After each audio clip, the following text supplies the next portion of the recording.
are like superstars of Bollywood with incredible legacies.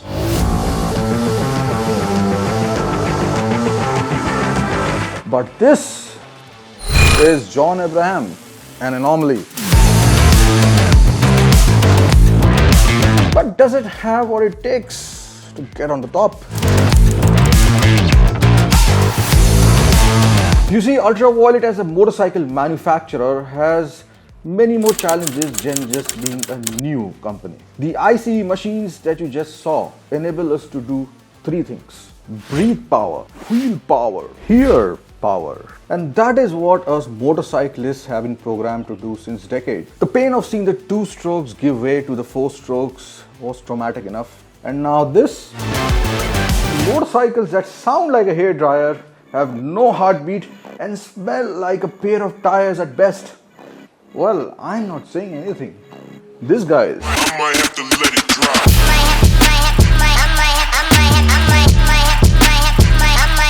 Let it drop.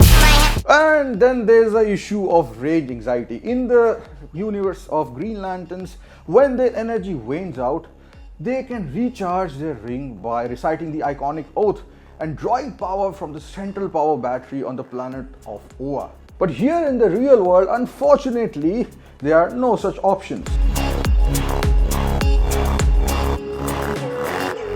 I believe true breakthroughs in EVs will only happen if someone out there discovers, of course, or makes a battery which is small form factor, high power, and lightweight. Well, that is just too much to ask, isn't it? At this point of time, that is. Motorcycling, especially performance motorcycling, is going to benefit the most from this.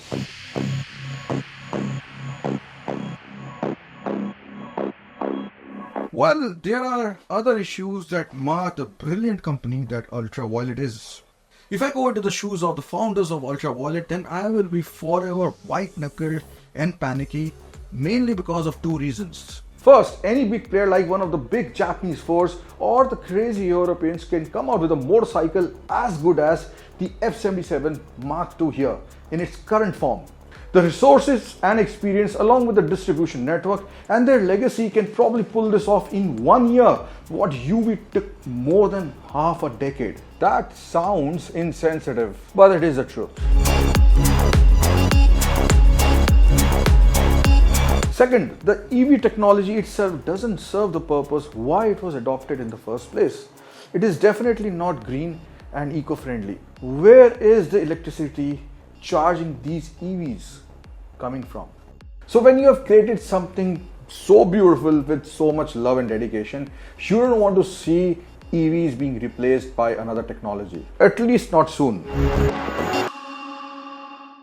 So I recently rode the Kawasaki Hybrid 7 HEV in Germany, and that sort of gave me a ray of hope. It was a lot more complicated than just plain EVs, but I think we need something more sustainable in the long run. And none of the issues that I've mentioned actually are problem with Ultraviolette. And then there's one more thing. How many people will actually buy this? How many people are going to buy it and actually turn into marketeers? Because I believe that with a brand like this, a lifestyle brand like Ultraviolette, means that every single customer also becomes your marketer. Unfortunately, it is all about numbers in the end. And yes, I do wish them all the best, because what Ultraviolette has pulled off with the F77 as their first product is beyond unbelievable. But let's actually talk about the bike itself. This is the Ultraviolette F77 Mach 2.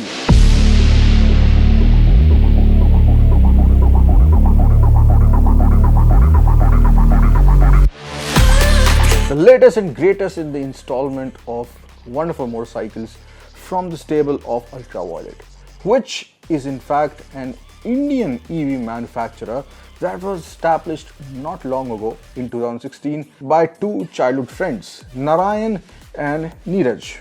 Alright, WYSIWYG, what you see is what you get. While it is true that one should not judge a book by its cover, But in case of an experiential product like a motorcycle which is aimed especially at youth, this could be a case of life and death, especially when you are in a country of India. The over-designed Ola motorcycles or the not so radical Hero Maverick are examples on either side of the spectrum. The country is young and it knows what it wants. Though I am a sucker for cyberpunkish designs, it turned out that most people are not ready for it. When I first saw the F77, it blew me away. Frankly, I thought it was an European bike manufacturer that had created this insane looking motorcycle. Not only the bike, but their design language in their communication, website and even the showrooms are a class apart. I'm a visual artist and deeply appreciate these things. The F77 is one of the most consistently good looking motorcycles that I've ever come across.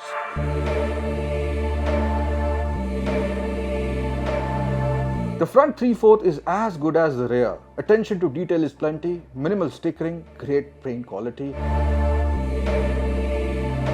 and choice of colors are of course cherry on the top. The lack of graphics give it a clean look with just the right amount of decals. The front fork tower covers look very cool to me. I found out they actually aid aerodynamics by reducing the buffeting caused by the forks and directing the air towards the innards of the motorcycle, since it's passively cooled. However, the ability to clean the forks easily might be affected. But then the same could be said about any plastic part covering anything on the motorcycle. The micro winglets actually add a very cool touch. The rear tail could have been more radical, I believe, in sync to the beautiful front headlight assembly. The rear tire, according to me, could have been a little bit more wider, probably a 180, but because this has 100 Newton meters of torque right off the bat, I think the performance won't suffer as much. I think you should get rid of pillion foot pegs and get a cowl, and then it will complete the whole Street Fighter look. But overall, I just love it how it looks, love the flowing design, I just love the bucket seat, I just love the tank, which does not really make the motorcycle feel too compact, it's just the right size. And on top of that, you can also buy an additional Mach 2 racing pack, I think they call it that, which will give you an aero disc also, which just gives it a brilliant look. It is obvious that the whole theme is inspired by fighter planes.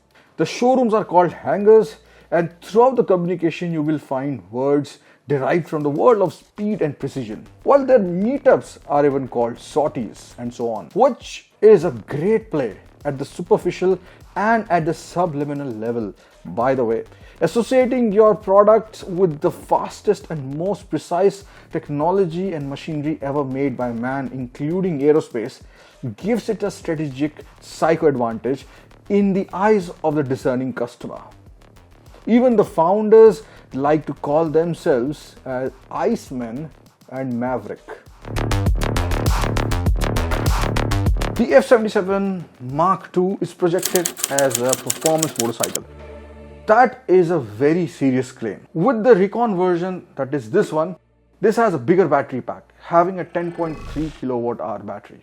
It manages just a bit over 40 horsepower and 100 Newton meters of torque. It can do 0 to 100 kilometers an hour in 7.7 seconds with a top speed of around 155 kilometers an hour. The claimed range is 323 kilometers in Indian driving conditions in the glide mode. However, you can also manage around 170 kilometers only if you ride it extremely hard in ballistic mode, which is one of the three modes: glide, combat, and ballistic.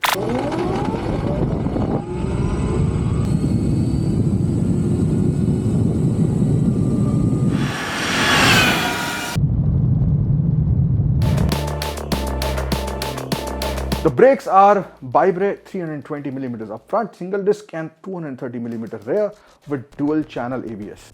The rear is 150/60 and the front is 110/70/17 from MRF. The wheelbase is 1340mm, slightly lesser than the TVS Apache RR310, which means slightly quicker to flick, which could actually be a good thing considering the weight. This is a cool 207 kilograms. And Ultraviolette has got nothing to do with it because it is all about the available battery technology today.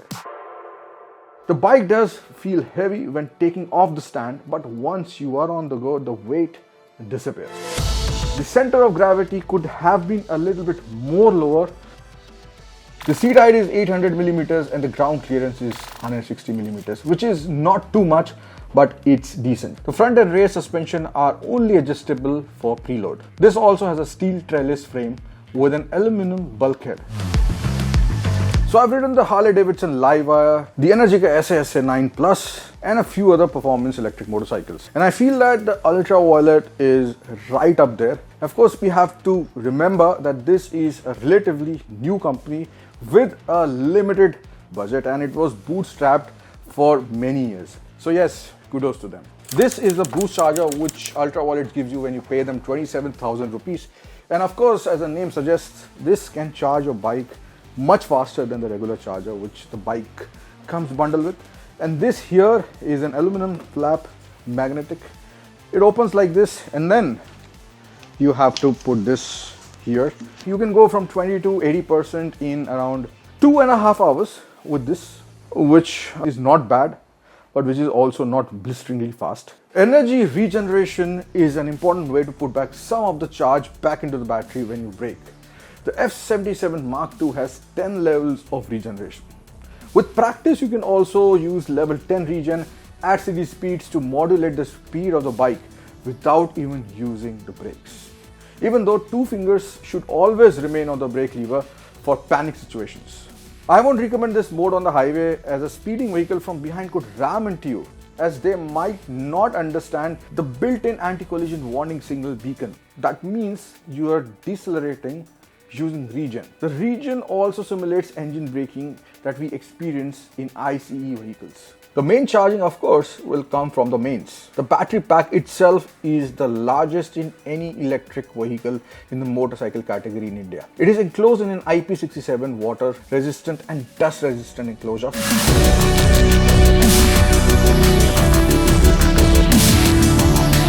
And of course, it is also rated at highest level as far as safety is concerned at multiple levels, be it the battery management system, be it the thermal management system, and a lot of other things. And everything has been done in-house by Ultraviolette team.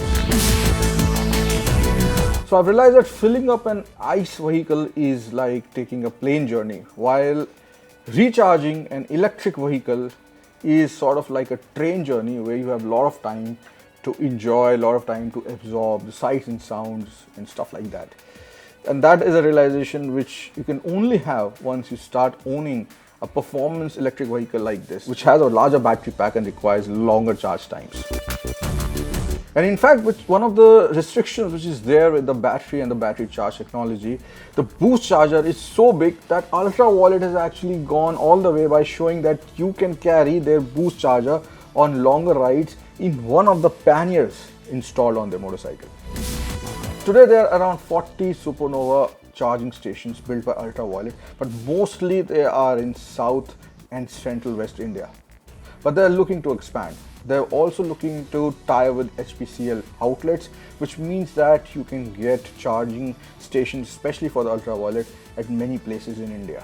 And these charging stations will be mostly on the highways outside of the cities, where people are expected, motorcyclists are expected to ride. The F77 captures over 3000 data points every second, which decide a lot of things on a motorcycle. And these data points are taken from many things, including the 9-axis IMU, which has an accelerometer, a gyrometer, and a magnetometer for GPS and location services. It's got multiple levels of traction control, the dynamic region, hill hold, park assist.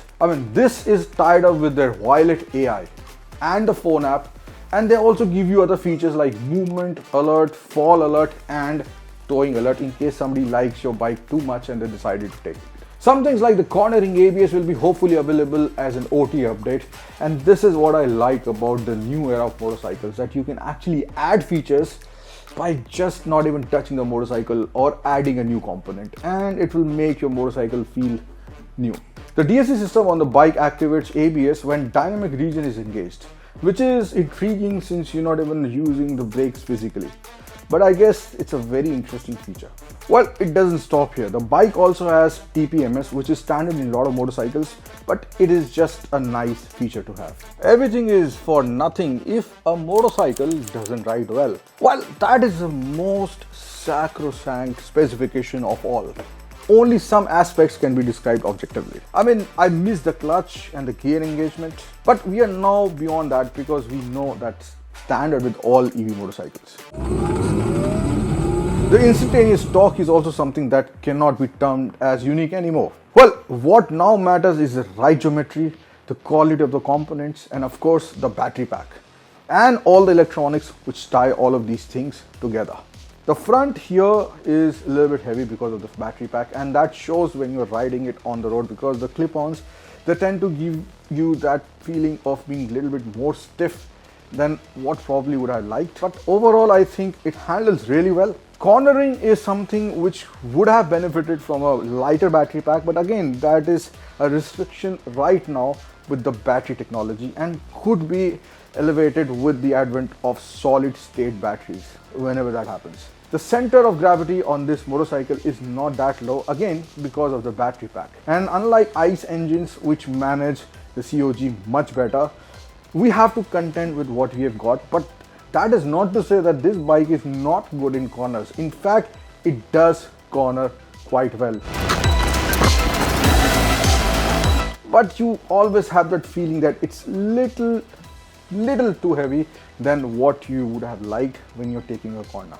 The ballistic mode is the best mode according to me, and region level 5 is going to give you the best of both worlds, engine braking and of course the region ability and everything. So I think that is the best combo to start with if you are into hard riding. With great power comes great responsibility. Well, is Ultraviolette there for the long run? Is Ultraviolette serious about our money? Well, I think they are. Why? Because the biggest indicator is that they have chosen to go down the most difficult path of developing their own components. The most important of them of all is the battery. They did not go down the route of choosing and making a white label motorcycle. In fact, this is a proudly made in India product, and that is what is the biggest marker indicator that Ultraviolette is there for the long haul. Well, in the future, if solid state batteries make to a bike like the F77, it could mean a 180 kilograms, 40 horsepower motorcycle versus the 207 kgs that we have right now. Or it could mean that it stays at 207 kilograms, but it gets a substantial bump in power. But only if wishes were horses. Talking about long run, is 8 years enough for you to own one motorcycle? Well, that's what Ultraviolette expects you to do with the F77. The company has announced that with the Mark II, an 8 lakh kilometers 8-year warranty for an additional 40,000 rupees is possible. Well, I don't think too many people will be using this bike for that much, but it goes to show that the company, again, like I said, is there for the long run. F77? No. Here is F99 that was showcased at EICMA, which is the largest motorcycle exhibition in the world. And this goes to show two things. One, that Ultraviolette wants to be recognized at the global stage, and two, that they are very serious for developing even more powerful motorcycles going right up to into the superbike category.